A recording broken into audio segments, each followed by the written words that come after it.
I'd like to present, first of all, Dr. Liz Toliver, and then I'll kind of do an intro myself. I'm kind of sweating that a little bit, but I'll talk about that in a second. So Dr. Toliver, she has her PhD and also is a licensed independent mental health practitioner and NCC credentialed, is an assistant professor and school counseling program coordinator at the University of Nebraska, Omaha. Dr. Toliver works with school districts in the Omaha metro area and is dedicated to bridging the gap for master students from content to experience in the field. She's also focused on the expansion of mental health services in schools for students and their families, as well as community collaborations in an effort to remove barriers to student success. More than ever, Dr. Toliver is an anti-racist educator and ally, unwavering in her beliefs regarding equity, inclusion, diversity, and access. She's determined to model leadership and advocacy for the role of the school counselor in an effort to lessen the stigmatization of mental health and substance use concerns for students and families. Dr. Toliver believes that the more we are able to honor the worldview and respect the experiences of others, the more we can humble ourselves and grow personally and professionally. Her teaching interests include administration and organization of school counseling programs, issues in elementary and middle school, counseling ethics, counseling theory, skills and techniques, substance use and dependency, multicultural and diversity counseling, as well as grief and loss counseling. Her research interests include promoting anti-racist practices in schools, group work in K through 12 schools. For those of you who are not familiar, K through 12 just means kindergarten through 12th grade is the way our American schools are structured. Parental incarceration, homelessness, and emotional competency. She's a member and actively serves on multiple department, college, university, local, state, and national organizations and collaborative teams. All right, like I said, I'm going to be doing multiple roles. I'm going to introduce myself, and I'm going to just way too important based on all of those things you said, and half of the things in the beginning were things that you have literally said to me about myself. So note that Tang essentially wrote the first half of that. So thank you. And they're all true. I'll talk about that in a second. But let me read. I'm going to say my bio, and this is a very awkward experience right now to kind of read yourself in third person, but I'm going to go ahead and do it because I didn't really figure out a better way to do it, okay? Tang Tran is a counselor educator at the University of Nebraska, Omaha, UNO, in the Department of Counseling. I work with Dr. Toliver with a focus on school counseling, the school counseling program. He's also a licensed professional school counselor in Nebraska. Currently, he is pursuing his PhD at Oregon State University in counseling education and supervision. I'm a third-year student, as I mentioned a little bit ago. He's also, he takes teaching very seriously, but is learning not to take himself too seriously. His teaching experience includes human development, psychosocial interventions, college and career readiness for P through 12 school counselors, foundations and issues for school counselors, practicum for school counselors, internship for school counselors, advanced internship for school counselors. His research interests include technology dependence and adolescent development, especially in the school counseling context. He's an active member and serves on multiple department, college, university, state, and national organizations and collaborative teams. Before his time at UNO, he was a middle school science teacher and a longtime middle and high school counselor. Before I forget, let me put in the chat.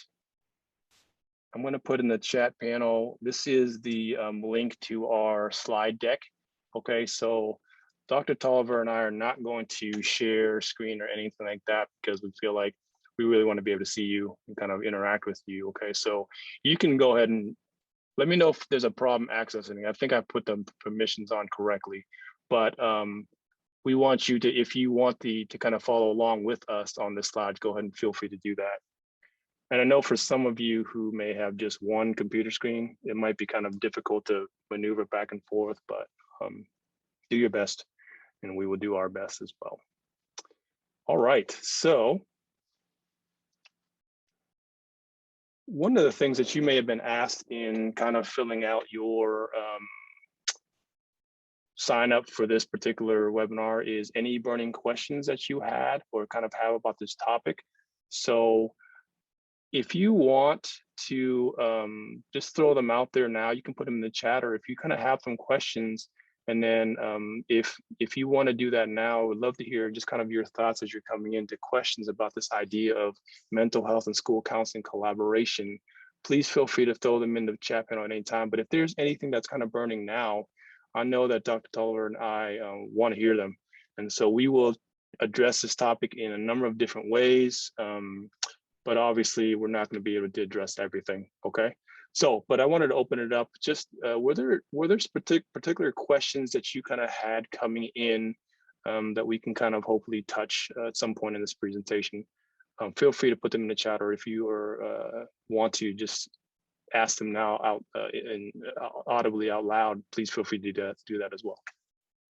I'm going to give you a second to write them in or to ask.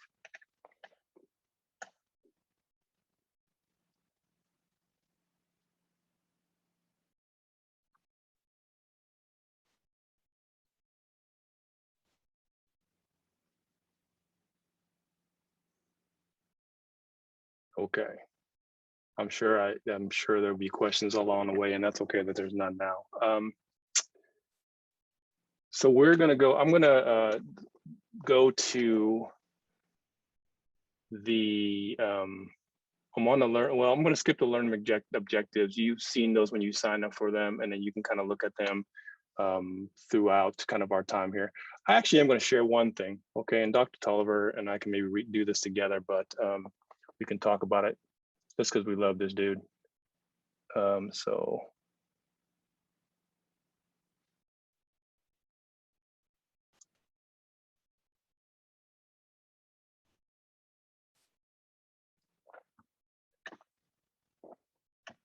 Liz, you want to start with this with us? So I will start with Fred Rogers. To me, I view Fred Rogers as a pioneer in working with children and adolescents in the field of school counseling in particular, because he really was a force in teaching adults how to engage and play in a different way, in a different language, and that it was okay to do that. And I think that we also saw a different way to unconditionally love children that are not our own. And he, in and of himself, was a human that set aside his biases in order to work with, in a way, although it was a very different time, not that that is that he was able to do it and be very pioneering in a lot of the views that he held and was promoting, and was able to, I mean, really have a profound impact on a lot of people. Not to mention, he is also from where Mr. Tran and I are from. So Mr. Rogers grew up, Fred Rogers grew up outside of Pittsburgh. And doing so was, yes, he grew up affluent and was exposed to a lot of diversity in regards to putting himself out there in the community in ways that had not been done before, and ways that white cis hetero individuals had not done before. So for me, I believe not only in what his story is, and really what he surrounds himself in, this idea of loving, and being an imperfect being, and being worthy of love regardless of who we are. This is really something I try to encapsulate in my own life every day, but also pass on to any students that I teach, is really that love isn't a state of perfect caring. It is an active noun, like struggle. To love someone is to strive to accept that person exactly the way she or he is, right here and now. And I think that as school counselors, as counselor educators, as mental health professionals, that is something that we strive to do. Sometimes that may be difficult, but I always try to keep him at the forefront. So. And for those of you who do not know maybe who may not be familiar with him outside of the U.S. He was one of his claims to fame was he started a television show for kids called Mr. Rogers' Neighborhood, which changed the way that he wanted to change the script as far as how adults saw and interacted with kids. And I thought it was a show that I grew up watching reruns of, and some of the some of the episodes live too. But just really had an impact on the culture of our American society, and at a time when there was lacking leadership for children. And so please feel free to look them up later or anytime. Okay, so I'm gonna, if I could, I'm gonna open up with some questions, and this is on slide number 4. Over the past 18 months, what are some things that, and these are things to consider right now as we're kind of jumping into, questions that we have had specifically about the current cultural context of where we're at in our world. This idea, what have you observed and what have you noticed about student mental health needs over the last 18 months, as well as adult mental health needs? And also, if you were to describe current trends regarding mental health resources for students and families, what would those look like? And the other thing is, like, who's responsible for what and all that?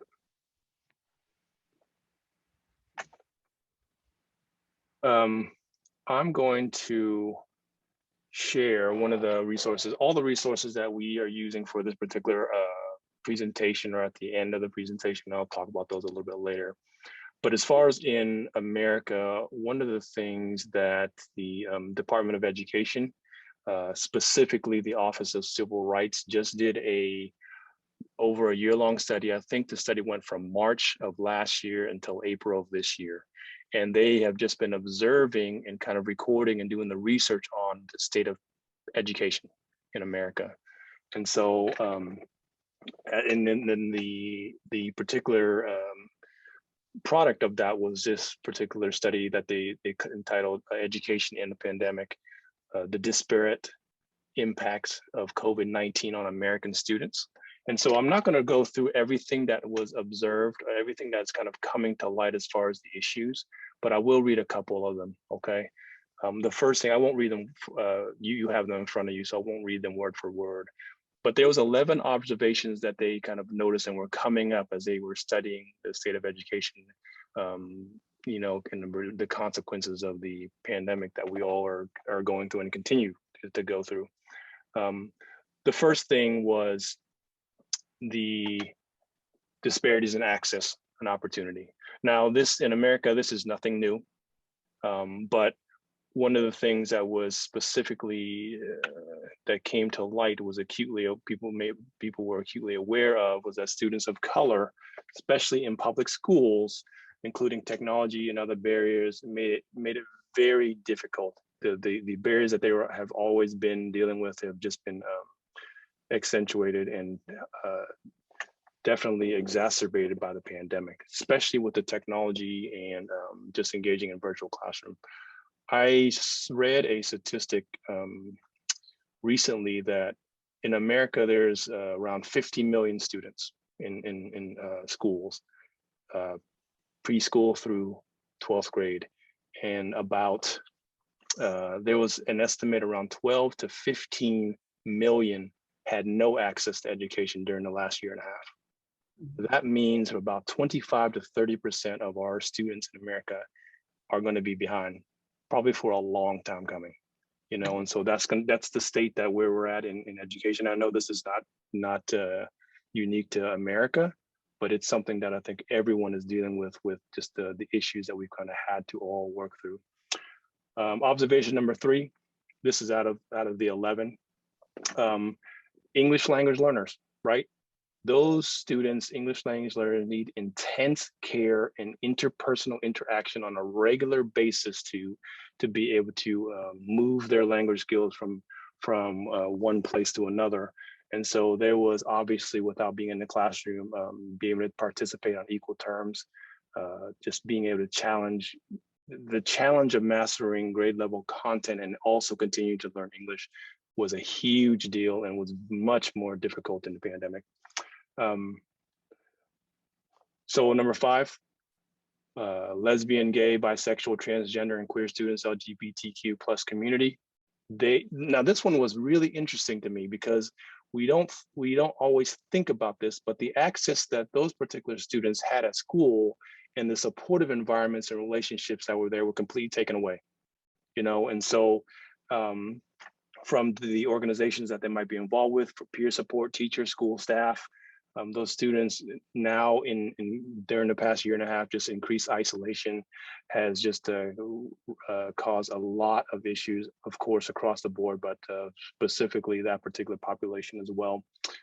Number 6, all students, and this is worldwide, have seen increases in their challenges with mental health and well-being during the pandemic, you know, from all kinds of different reasons and different populations. But with the early research showing disparities based on race, ethnicity, LGBTQ plus identity, and other factors were the ones that kind of were kind of coming to the surface that were more apparent than others. And the last one I'll say that's related to many of us in in higher education, the 10th observation was that many of the institutions of higher education that already disproportionately serve students of color from low income background, low income backgrounds have seen a decline in enrollment of those particular populations. And then also in the 2020-2021 academic school year, historically Black colleges and universities, HBCUs, also minority serving institutions, MSISs, and tribal colleges and universities, TCUs, also had declines in their enrollment that in some cases far outpaced enrollment declines in their predominantly white institutions. And also, as far as students who are graduating from high poverty schools compared to pre-pandemic numbers, the numbers are just off the charts, worse than they've ever been. So, before you so that's move on, go ahead, Dr. I Toliver. just want to say a couple things. So, in regards to these observations, the importance when I'm considering the idea of mental health and the role of the counselor, school counselor, counselor educator, what we know when it comes to more disenfranchised populations, we have surveys that indicate that students that belong to the LGBTQ plus and that identify within any of the realm, whatever that may look like, feel more safe on average in school than they do within their homes. And so the idea that access to this building where they had perhaps one safe adult is no longer there is a very real experience. And so something else that we experienced here, which is not only in the Midwest, but out West as well, not to mention, I mean, really all around the country and around the world, is that indigenous cultures, right, if they're living on tribal land without access to electricity or internet, whatever that looks like, many of our students, we can speak to this specifically, were without any sort of access to school, learning, their teachers, perhaps access to more food insecure than they had been prior to the pandemic. And we know for a fact that most of our indigenous students did not have access to any education until at least September of it would have been 2020. after we came back to school. So went nearly 6 or 7 months without having any access. And finally, when I think about this idea of post-secondary, some of my past research is in foster care.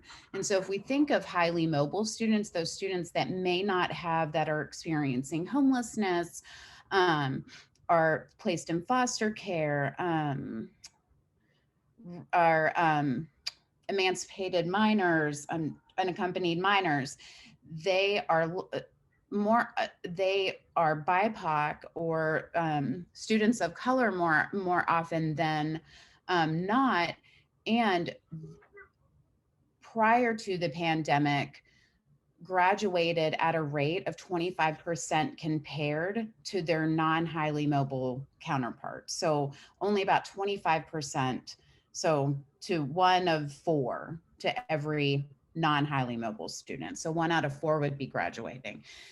And if that's the graduation rate, only about 13%, I want to say, I could be wrong on that statistic, I believe it's under 15, were then able to really had the resources or the access to resources to continue to post-secondary, had the support, had really what they needed to be successful in achieving that. And what the pandemic did was not only put a damper on that, on the limited resources available, but then put additional barriers on top and say, okay, we know this 13% that we're able to get in there, you're not even able to get into post-secondary now either.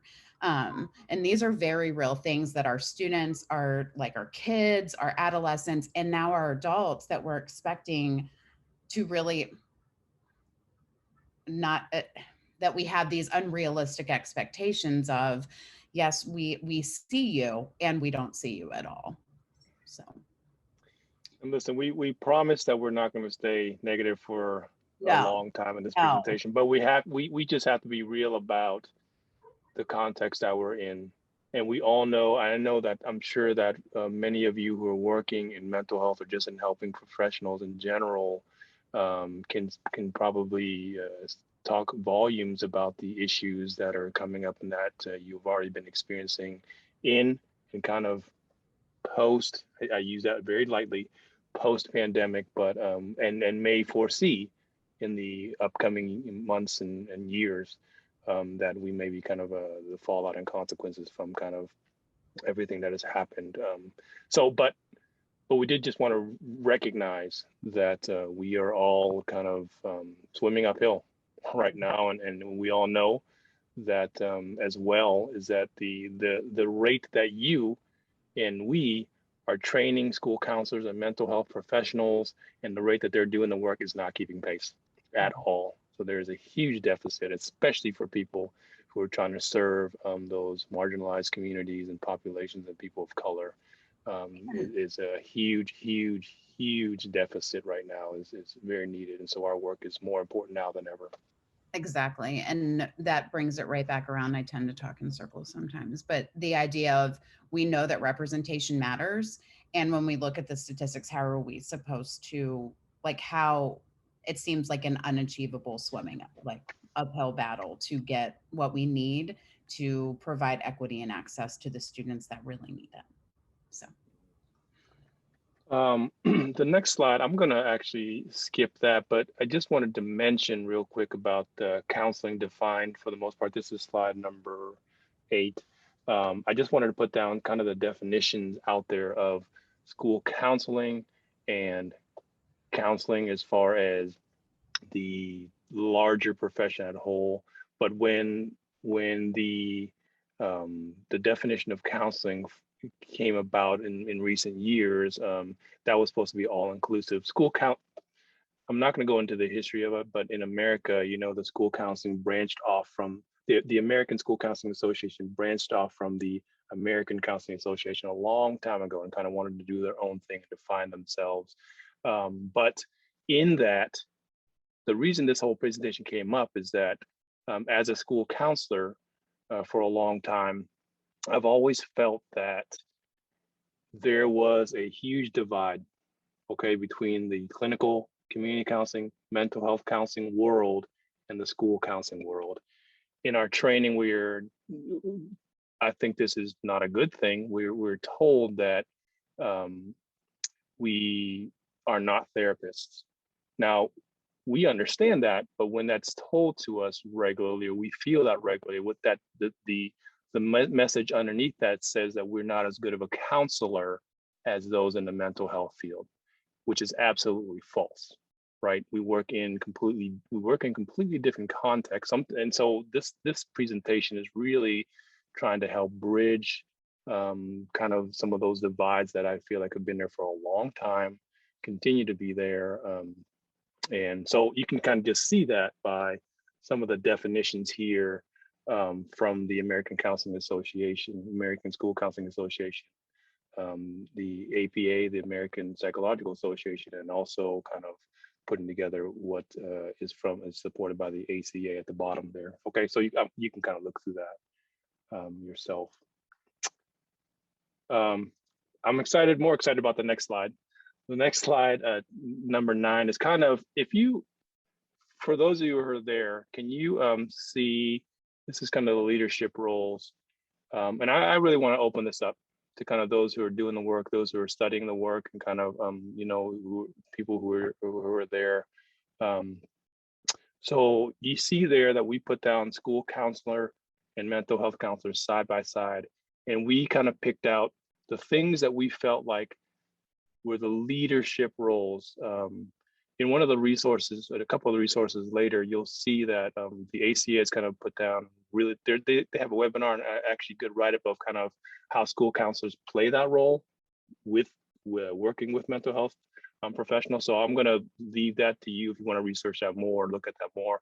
But we want to focus on here kind of the leadership and advocacy that both school counselors and mental health counselors do. And so I wanted to open it up real quick to you. As you look at those words, mediator, advocate, collaborator, consultant, and the only difference that we're trying to distinguish really is the way we're using the data, okay, and where we're getting the data from. School counselors directly usually get it from the school and their population. Mental health counselors they might have a little broader stroke and kind of more of the research in tune with that. And so as you are, for those of you, I know there's some school counselors in here, and I know there's mental health counselors in here. I'd like to open it up and just kind of see your perception of, when you look at those, when you think about, let's just start with mediator real quick. What do you, the school counselors and mental health counselors are both mediators, and they both play that role.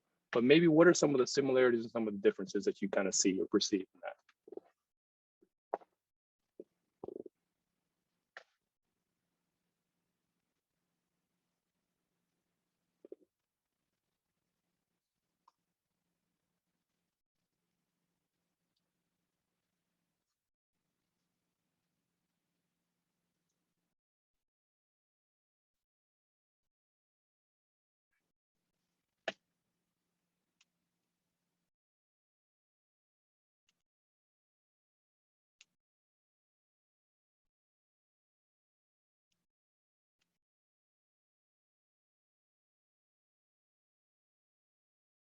I mean, I'm not out to out silence. Are we? Are we out to out silence?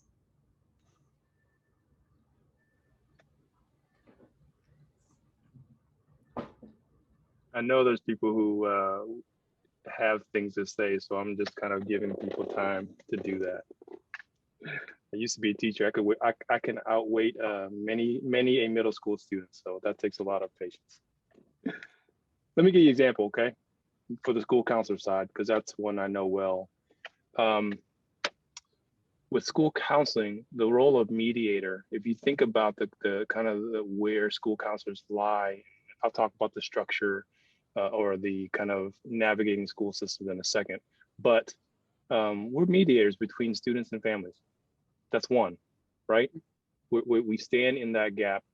We're also mediators between teachers and students, right? And also teachers and students and families. Administration, those principals, assistant principals, as well as students, and as well as teachers, and also we are also mediators between students and families and the authority, right? Police, CPS, Departments of Health and Human Services. So we play those particular roles, and we got, so in that, those are the kind of the ways that I visualize how we're kind of mediators in that. So that's an example. What about mental health counseling? When you all think of this idea of a mental health counselor being a mediator, what kind of things come up for you?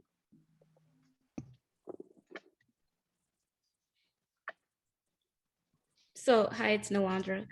I am not a school Alondra. counselor by profession. I am a counselor supervisor, but also a marriage and family therapist in private practice. And so mediation might look different for me. I'm not familiar with school counseling, but obviously for me, mediating between families and couples, and sometimes between clients and their employers. So we just kind of replace this idea of the school system and environment with a work system and environment. And I imagine the activities look very similar.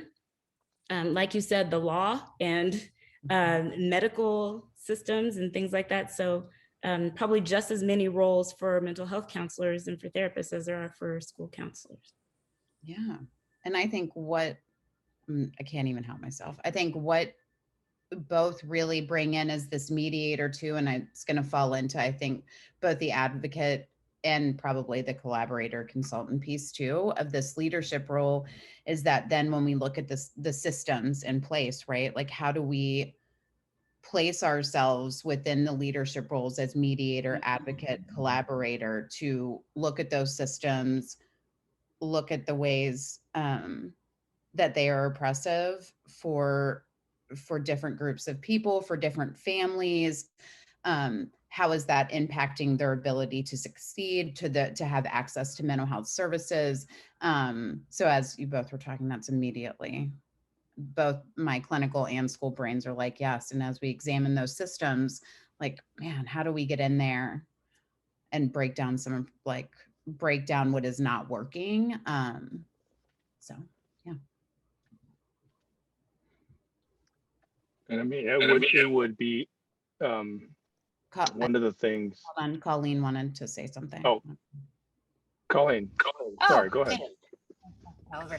I was just going to add to that. I like Nalandra's. I'm also an MFT, so marriage family therapist in California. But in my training, I was actually at school sites. So I had a little bit of that. I was a school counselor as well, but obviously that wasn't my degree. But I had experience in doing both. And I think as you guys were talking, I was thinking, well, that's probably why I find myself in a PhD program for counseling education, because there's part of me that really enjoyed that school counselor piece where I was mediating with schools, with agencies, and then I'm in private practice mediating with, like Nalandra, psychiatrists or employers, and then just realizing that they all kind of merge. And then if I were to be, and I'd love to be, a faculty member or teaching the next generation of counselors, how interesting that is. I just wanted to throw that out as I was hearing everyone talk and see the integration of it. And I'm like, same. That's how I ended up there. I'm like, I'll just do it all. But no, go ahead. Sorry. Sorry, Mr. Tran. Go ahead. No, I mean, all those particular roles at the top, mediator, advocate, collaborator, consultant, like those are, just to state it obviously, is that between those two, if you have both in your building or have access to both a school counselor and a mental health counselor, they are doing all those things together too. The good ones. Okay. And I wanted to, just as I was thinking about, this wasn't kind of in the script, but for those of you who are interested in kind of maybe in outside of America, this is Professor Nancy Lever. She came to our university at one point and spoke to us, but she works out of Baltimore, Maryland. And one of the things that I think in kind of looking at what she does, she really has been doing a huge amount of work with integrating top to bottom wraparound services. Okay, that's just kind of her University of Maryland kind of a bio. But if you kind of click on some of the links from there, you can kind of see the work that she kind of does And this, she's in many ways a great example of how this can be worked, and how these collaborations can kind of really exist all the way from the community side to the medical, institutional side, to the mental health side, to the school counseling. So all that is kind of what she's been working hard about. So just as an example of how these things can work, just is there. Any other thoughts, everyone, about where you're, as far as kind of the connection points, this idea of mediator, advocate, collaborator, consultant, as we talk about school counselors and mental health counselors?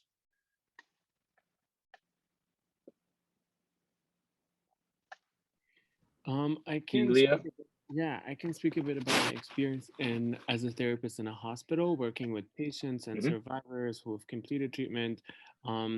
I find that I do play the role of mediator, but the roles in a hospital are very rigid in the sense that there are clear power dynamics of receiving treatment or like decision making and giving prescription, giving diagnosis.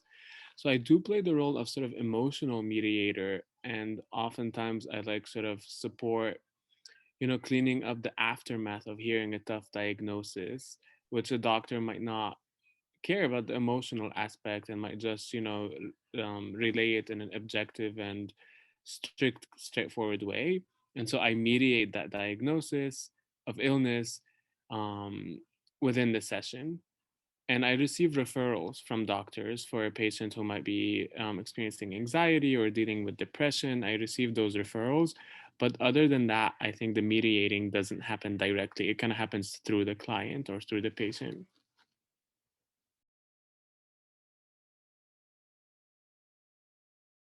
Yeah, thank you. Yeah, and this, The end or wrapped up or thank you, but I just kind of stopped, full stop. no, that's okay. That's good. And for those of you who kind of work with insurance and managed care, that is a whole nother beast that you kind of have to maneuver through and navigate. And so it's a huge barrier for many, right? On many levels. Yep. Yeah.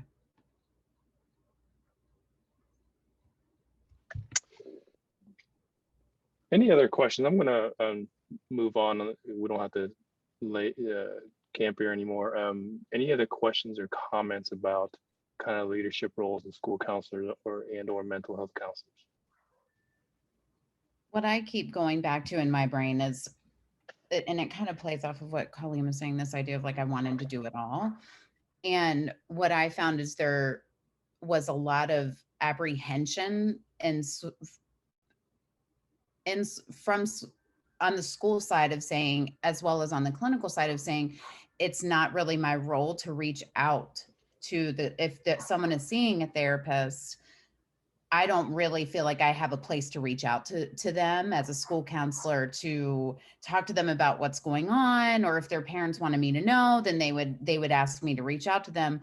When in reality, one, like, parents are busy. There's a whole lot of other stuff going on, and there's some fear behind that. And when we eliminate the fear, what I know that Mr. Tran and I have been really working hard to I don't want to say instill, but like really push, is saying, don't be fearful that if one of your students has a therapist, to like try to get a release to speak to that therapist, because the best thing you can do is know what's going on in that room, so that then you can, if it's not something that's coordinated through the school, that then at least what's going on in the room with that child or that adolescent. So that isn't necessarily about what's going on in the school, but something that keeps coming up in my brain is that there has been this hard disconnect between school and clinical mental health. And that doesn't have to be there based on this fear of we can't get in each other's lane, because then the reality is, I do believe it takes a village, especially when we consider all of the barriers facing student success. So if we can combine and say, like, I don't need to be fearful of this other person that's looking out for the student's best interest and well-being, I can reach out to them and ask. So, and Emily, Absolutely. Oftentimes I mediate between client and their parents. Yep. Doesn't believe in mental health for sure. Yep. Thank you. Yeah, and across different cultures, that hits hard in different ways, you know, for sure. And I could pretty confidently speak for many Asian cultures and saying that it's not looked pleasantly and favorably upon to be seeing a counselor or a therapist. I mean, um, there's definitely still a lot of stigmatization behind that in not just America, but all over the world for sure. Um, And I will say personally too, I was able to, when I was a school counselor, I was a middle school counselor for 10 years and then I was a high school counselor for a couple years. And I was so fortunate. So we had in Omaha Public Schools, there was something called a community counselor program. And they also had, at the time, there was also money raised and then designated to have school-based health centers. Okay, so the combination of that from many different aspects was amazing service for families. But one of the things that I could say from experience was that when those, like Dr. Toliver's talking about, when those connections happened, when those collaborations happened, like I just remember doing home visits with the community counselor, the mental health professional in my building. We had a great relationship, and we were able to kind of address student and family issues from multiple angles, you know, and bring that to the administration, bring that to teachers. And so it just was a great working relationship that was able to help students from many different angles, not just an academic angle, or not just a behavioral angle, or not just a social emotional angle, you know. And so I was fortunate to kind of be on the positive working side of that relationship, not the more of the stigmatized side of it. So I'm going to move on as far as Elia I appreciate you talking about kind of working in the structures that you have. And, you know, school is another structure, and it's a system that we kind of have to figure out. And I would say this would be for school counselors and for mental health professionals. I'm on slide 10 if you're following along that way. But one of the things I would encourage you to do, and this takes a lot of time, is to learn the apparent power structure versus the latent or the hidden power structure in schools. And what I mean by that is, you know, the hierarchy of leadership versus the hierarchy of influence. Now, you know, and when I talk about the apparent power structure, I'm talking about the principal, assistant principal. I'm talking about if you have deans at your school, it could be that. Counselors are in kind of a weird, misunderstood role, but they're basically at the same level as a teacher in many of our schools, okay?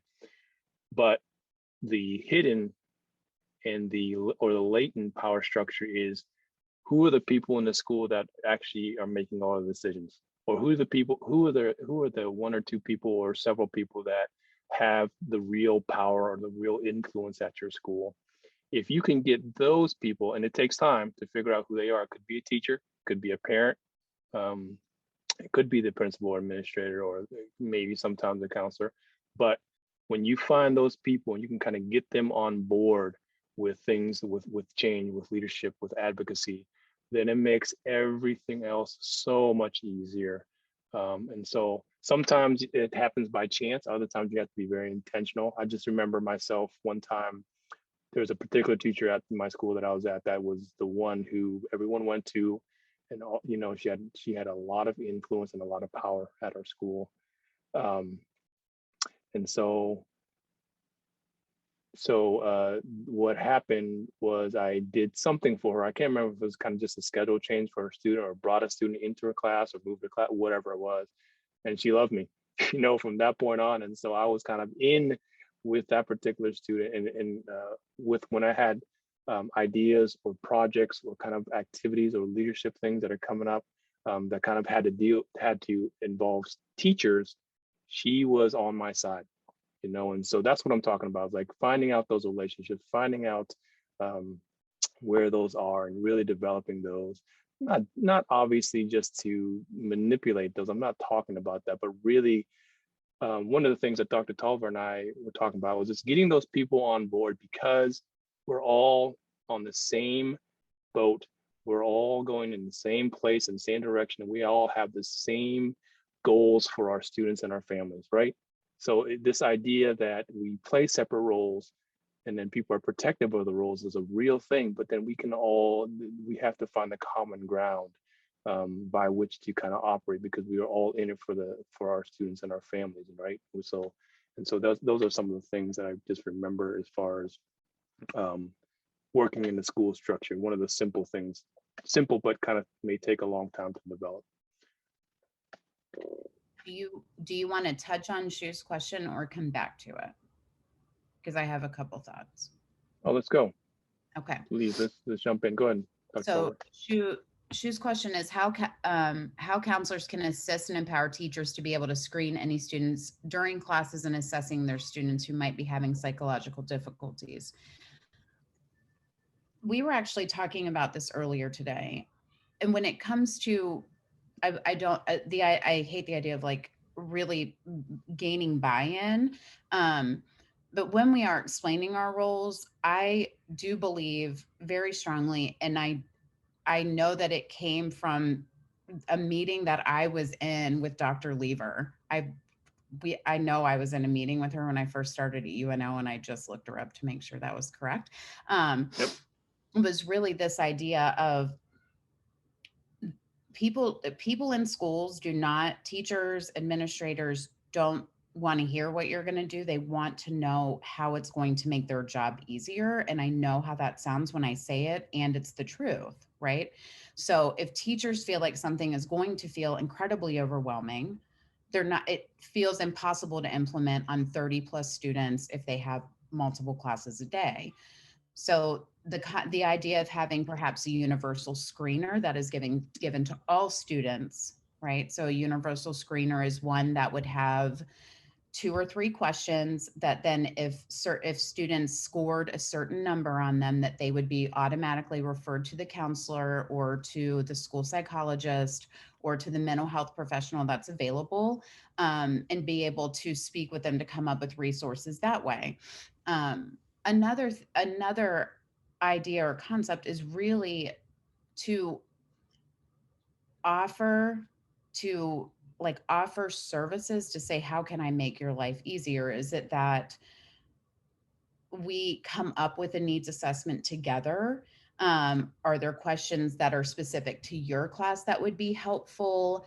But is there a way to make it seemingly less overwhelming when there is a classroom full of students? Are there key behaviors, attitudes, patterns that teachers need to be on the lookout for that can be addressed in the moment or referred to you as the school counselor or mental health professional that's available?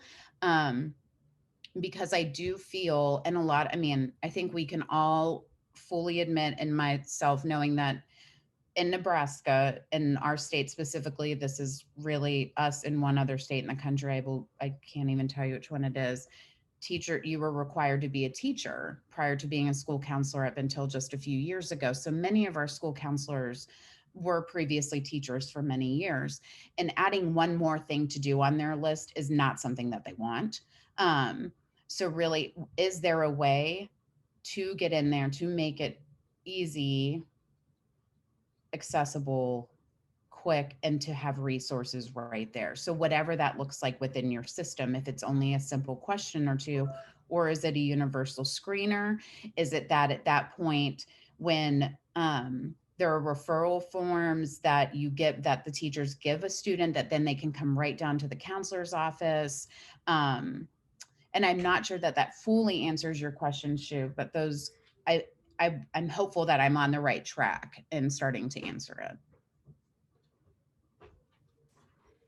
Yeah, and shoot, so one of the conversations we had in our last webinar too was we have to be very careful with this as well. right? Because when we do universal screeners, in America, there are laws that prevent us from asking things in certain ways, and we can't. So there are topics that are protected that we cannot ask specifically. And the other, so that's one thing. But the other real issue that we're dealing with these days too is we need to be. Someone mentioned in the last webinar that I think it's really good to proceed with care and caution with this because of the fact that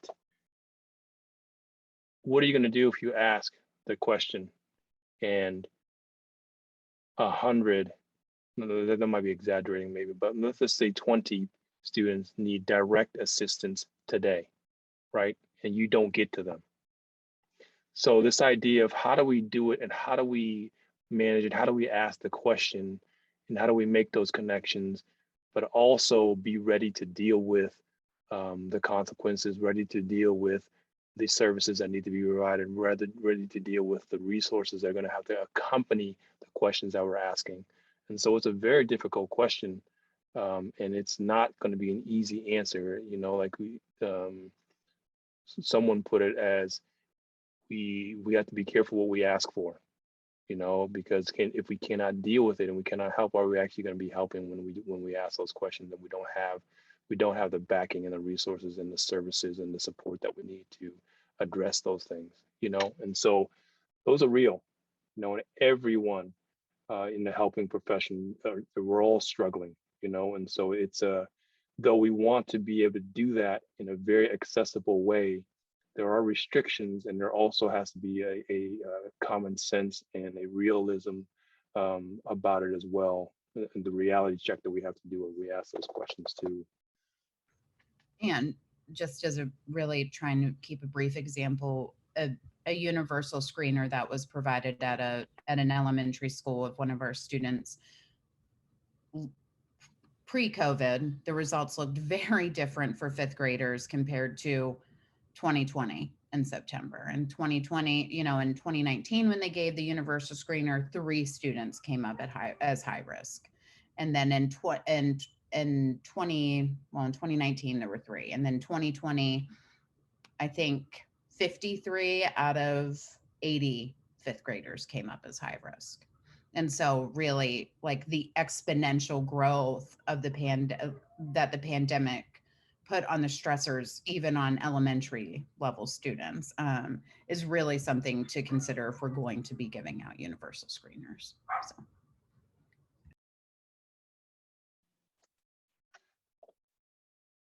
Well, we have to, this time has gone really fast. We want to probably stop in maybe 5 or so minutes and then kind of open it up 5 or 7 minutes and open it up for everyone. But I'm going to, Dr. Toliver, if you're okay, I'm going to skip down to, let's talk, are you okay with going to collaboration and advocacy, that part? Okay, so we're going down to slide number 13, if you're following there. And I don't know, Dr. Toliver, if you want to kind of start with maybe addressing more this is kind of really connected to kind of what she was talking about at a wider level. So talking about just kind of what are we doing, what's kind of currently out there, what things are being done to kind of promote mental health in schools. That's one of the first questions we were talking about. Absolutely. So I think for me, collaborate, when I think of as a counselor educator, moving to Nebraska, which is very different than where I came from in Denver. I came from a place that I could be where my approach to getting perhaps what I wanted for students or for clients looked very different than my approach needed to be when I came to Nebraska. So really that bottom dot under what is currently being done, initially a lot for me was requesting to talk to people, right? Like reaching out saying, this is my goal. I have experience in both sides, a real willingness to be vulnerable, to say I'm willing to listen. I want to know the needs. I don't have all the answers, but I'm willing to be in the muck and try to figure it out, because there is a large discrepancy that needs to be closed somehow. So we really do have a good connection with some partnerships in our community, called Connections. And what they provide is individual counseling for students within districts. So students can be directly referred to have mental health counseling during the school day.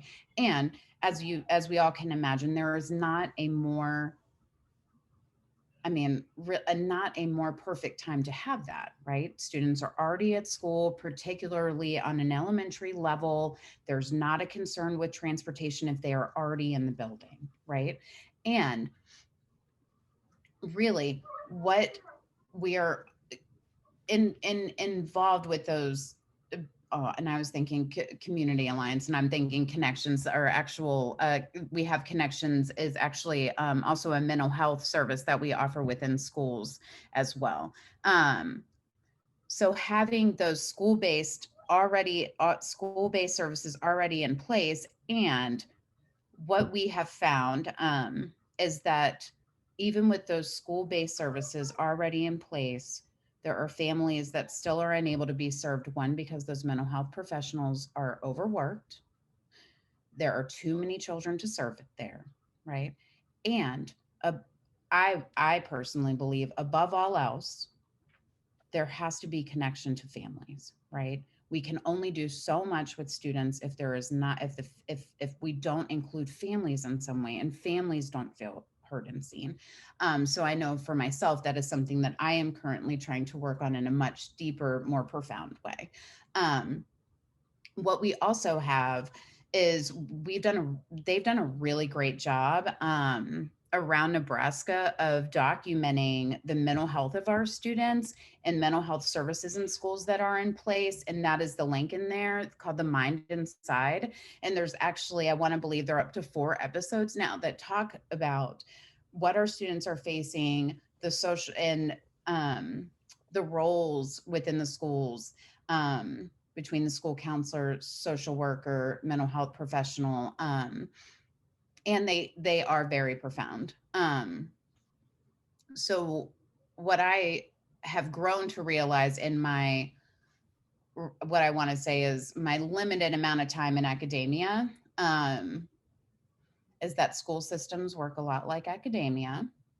There are some things that I can't be as aggressive about as I want to.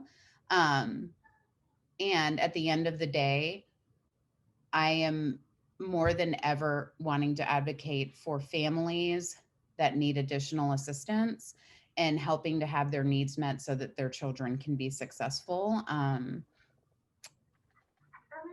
don't know what you would like to add to that, because to me, that's the largest advocacy piece to me, is like, how do we bridge the gap so that families have a voice, because then those families can have a voice for their students and their kids.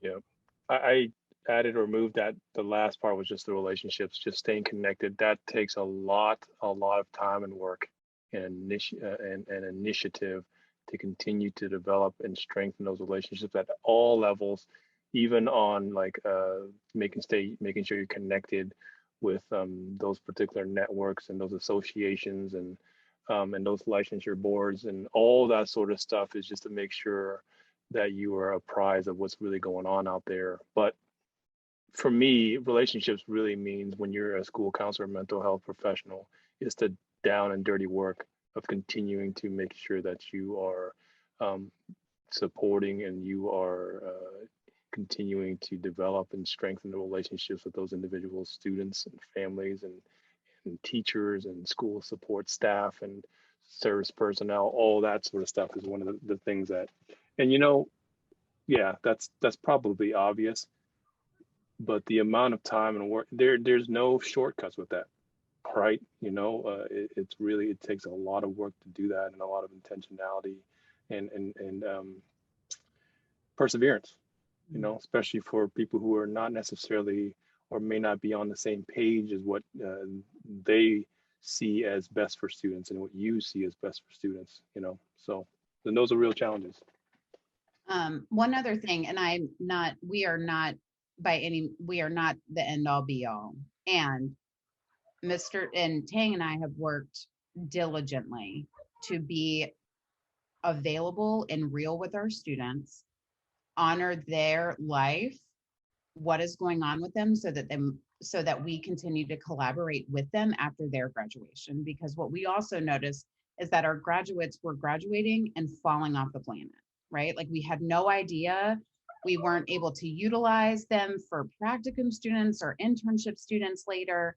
And then after because we really are, where it's the two of us running our school track. And what we have are very intentional, deliberate relationships with our students, so that after they graduate, we continue to collaborate with them. And in doing so, have also developed a relationship with our service learning academy within our university. And so we are now community partners within 2 different school districts, where our students within 2 separate courses are able to go into 2 separate school districts, already having places in there, running groups, seeing students prior to even going into their practicum and internship experiences. So not only are they being offered additional mental health services for their students for free, but they're offering, and I'm just throwing it out there, they're offering them really good free mental health services because we know what they're being taught.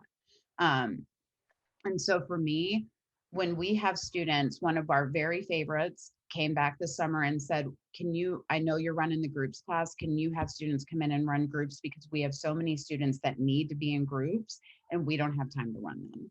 And so what we have been able to do is use our service learning academy through our university to then make those additional community ties too, and increase the mental health services to the students in the district.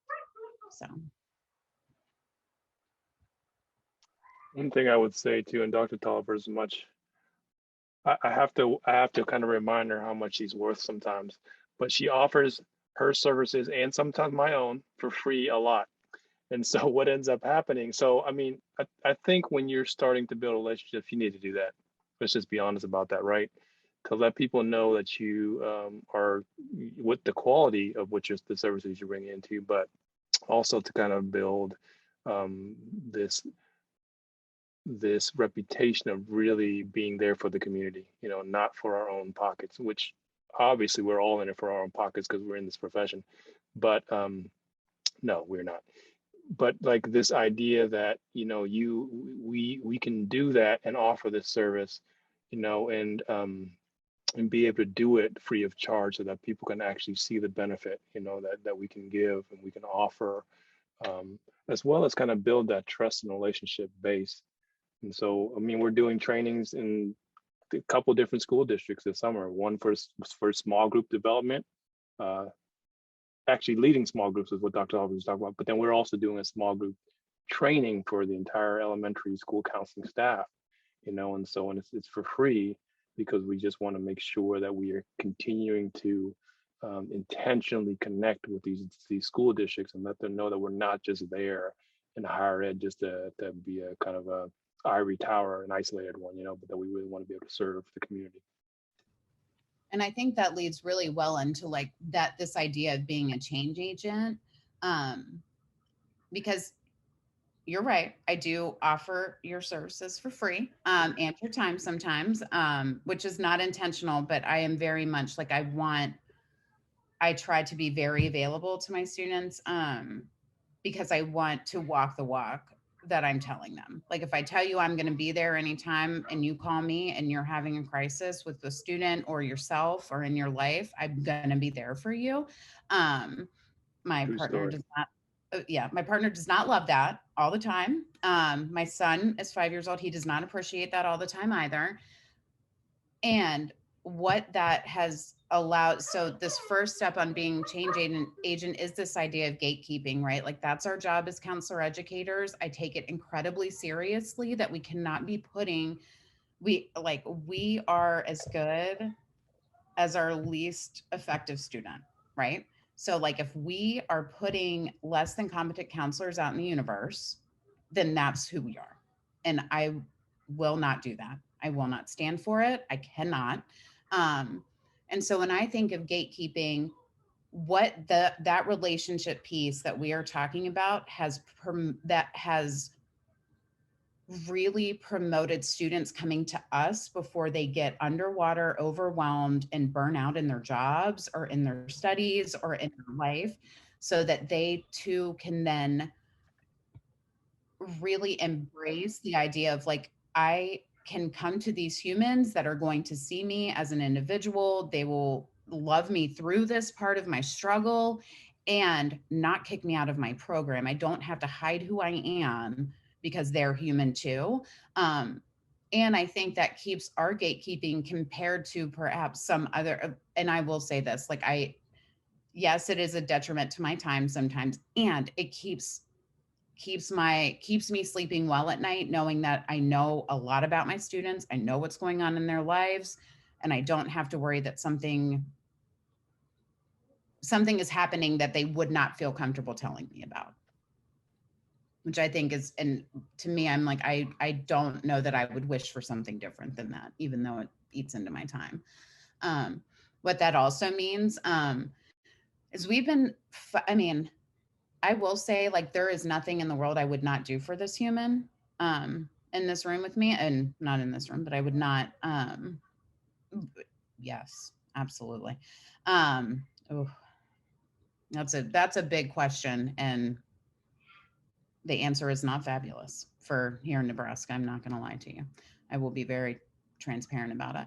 And I think when it comes to avoiding complacency, like, I know my place of privilege, and so I don't try to pretend I don't ever at any point. I know that I stand in a position of power and privilege, and so that if I become complacent, what that does is set an example in a predominantly white program that they get to become complacent too, and I will not allow that. And so my advocacy, my anti-racism practices that carry over through everything, so that we are not only preparing students to go out into the schools, but are preparing them to be safe and feel protected in going out into those schools, so that they too are then not victimized in doing so. And finally, that modeling piece. Like, I try to be true to who I am every day. I don't try to show up as anybody else different than I am. And maybe that I can stop it there. And yes, all of our schools do have students that have exceptional and special needs. Before the pandemic, I would say they were provided great services. During the pandemic, I will say across the United States, here in Nebraska, it was very similar, that provided minimal to no services. And to Min, I don't know if it's Min or you, or whatever, the first name. I'm sorry if I did not say the first name, but if you look at the resource, I think it's the fourth one on the first reference page, Education in the Pandemic. That was also one of the observations that I did not talk about, was students with disabilities. Several, that's a wide spectrum, but how disparate the services they've gotten during the pandemic have been, even compared to before the pandemic. It's gotten worse, and so yeah, it's we have a lot to deal with in schools and in kind of mental health. I'm gonna just, for sake of time, we only have a few minutes left. I want to just kind of open it up to questions for anyone. I know there was a lot in here. I'm sorry we didn't have more time for questions, but does anyone have any questions about anything that was said that kind of resonated with you? Questions or comments before we kind of wind down here?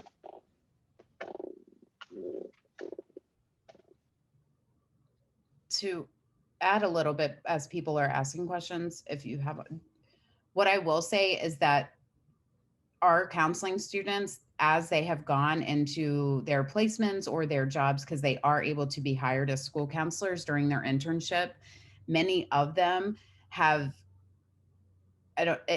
have recognized immediately the need for additional services for students that have exceptional or special needs, and have stepped up to the challenge of really pressing, particularly in Omaha, for them to step up and provide additional resources for the school counselors to be able to work with students with special needs. So I'm like, go our graduates. It makes me so proud of them. I'm like, yes.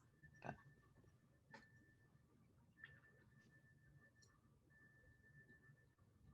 Anyone have any questions, comments? Love to hear them.